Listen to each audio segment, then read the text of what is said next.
Next question, please.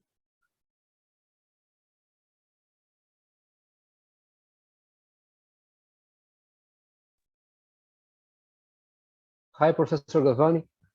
Hi, please. Hi, everyone. Okay. Thank you for your excellent explanation. In the QS10 article we wrote last year, one of the questions was how to rewire the brain. According to quantum physics and according to your book, Quantum Brain, the brain has neuroplasticity and the ability to change its neural network.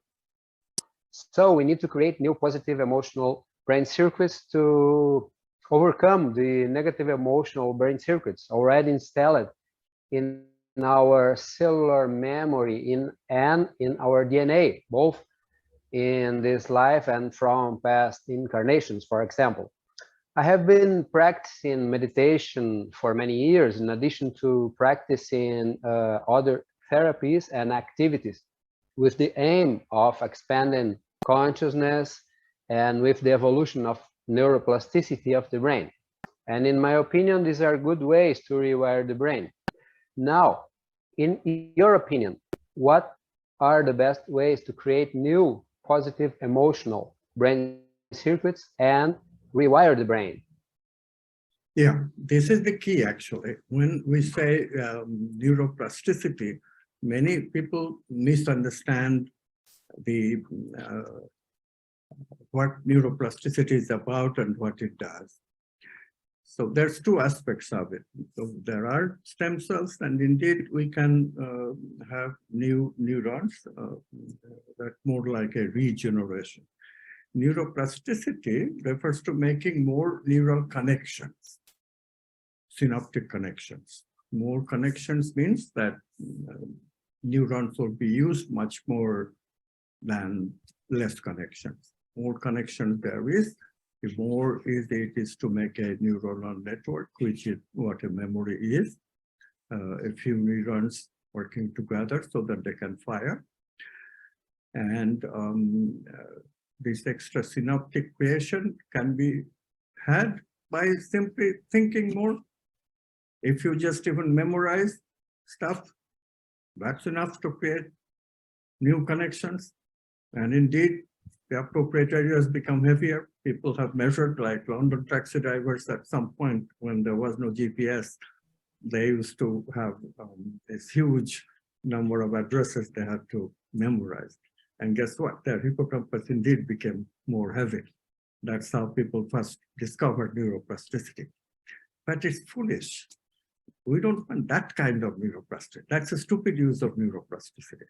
So when we say neuroplasticity, be careful. People use it like it's the magic lotion. No. Neuroplasticity used in the right way. We don't want to memorize trivia. I always remind myself of what Einstein said to one of his examiners, who asked, what is the speed of sound? Einstein said, I don't clutter my brain with such inconsequential numbers. There is a speed, that's enough. I mean, I roughly, of course, he roughly knew, but he did not know the exact, he did not care to remember the exact. I don't exactly remember it either. Yeah, approximately.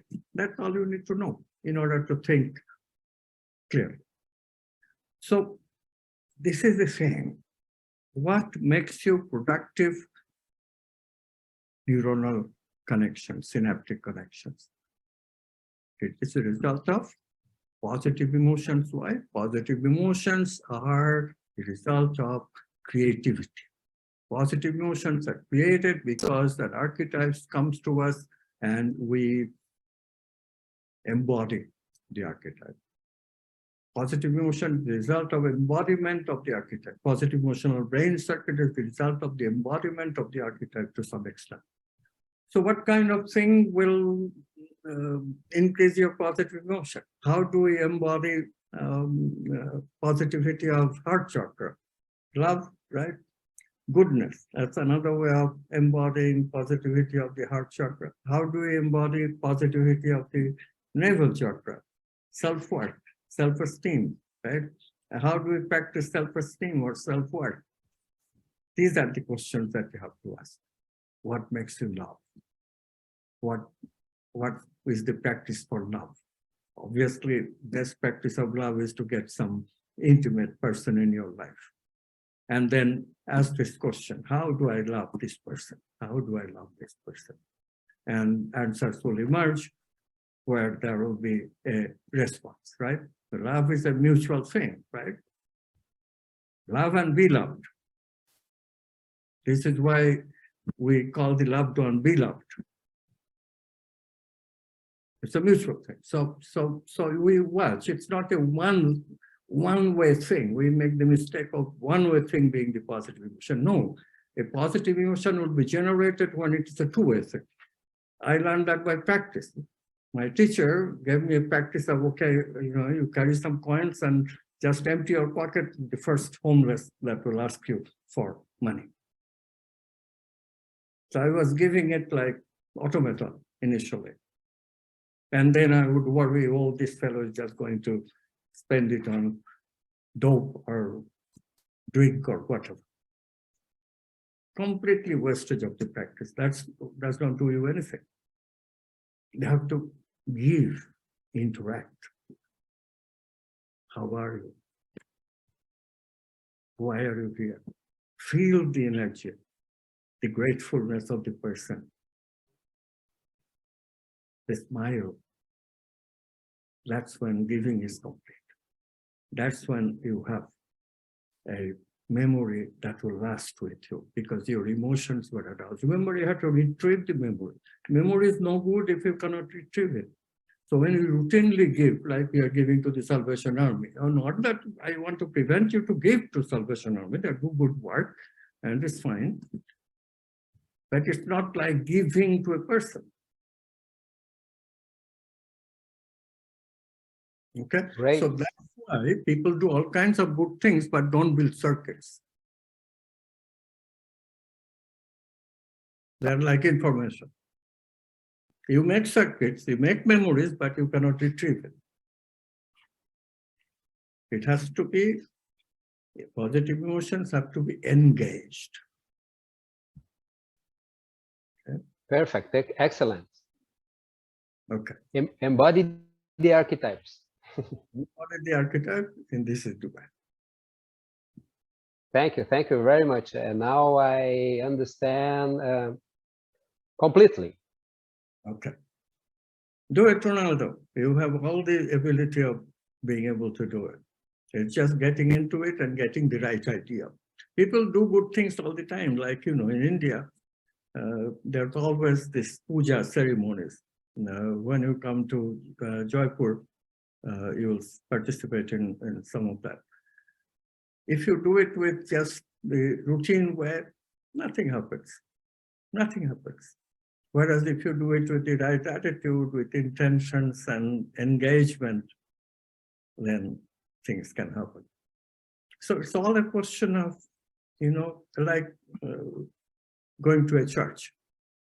People used to invite me still, I guess I've gotten too old for people to invite me to a church, but people used to invite me to churches all the time, and I used to go because I was very interested. And initially, I was just listening to the sermon and they're just words. And then one day I got it. One day it was a mass, Catholic church, and mass, midnight mass after Christmas Eve, I think. And they had the ceremony, all that, breaking bread and kneeling down, and wow, what an experience. That's how to use a church. See, we use things, but we don't use them. This is the problem. So no circuits is built. But church going, temple going, praying, these are enormous spiritual practices for building positive emotional brain circuits. Nothing happens because we just go through the emotions, but it's our brain that is engaged. We don't engage. We don't pay attention. We don't do the practices that is needed. We don't bring emotions into it. Okay. Remember this, and really, your life as is has many opportunities for developing positive emotional brains. Okay, just watching a sunset. Yeah. Sunset properly, looking at a flower properly. If you do it like it is intended to be done, it is very different. Can build you positive emotional brain circuits very quickly. What happens when you look at a flower? We say it's nice. We let it go, let the opportunity go. We don't look at it and wait for that looking to become present centered. If we did, all of a sudden we would see that beauty is springing out of it. We'd have a feeling, oh, it's beautiful. Have a feeling in the heart. It expands consciousness. At that moment becomes immortalized in a positive emotional brain circuit. That's the synaptic connection that I want to make. That's the one that's going to go into SEC and balance my negativity when I see somebody's ugliness. And this, my ability of seeing beauty, will balance it. As simple as that. I still remember an incident that happened many years ago. You know, like all males, I also used to ogle, especially unconsciously ogle at women inappropriate places. And, you know, women have a way of embarrassment, and they would, you know, embarrass, laugh and all that.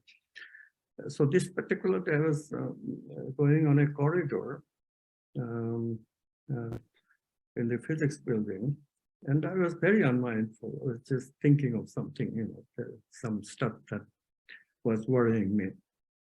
I was not aware there's this beautiful girl comes quit, and must have been looking at her inappropriate places, and she gives me this wonderful smile. And I see this smile, and I realized what must have happened to elicit that smile. But that smile made me so happy the rest of the day. You know, it just got that present-centered beauty. I saw the beauty in that girl's embarrassment. And it was just so wonderful and transformative. I never have looked at a woman like that again. That embarrasses her. So, you know, these are the ways that we make positive emotions, and these are the ways that we practice and get over our control of the brain over us. Okay. Thank you very much. I really appreciate it. Any other questions, please?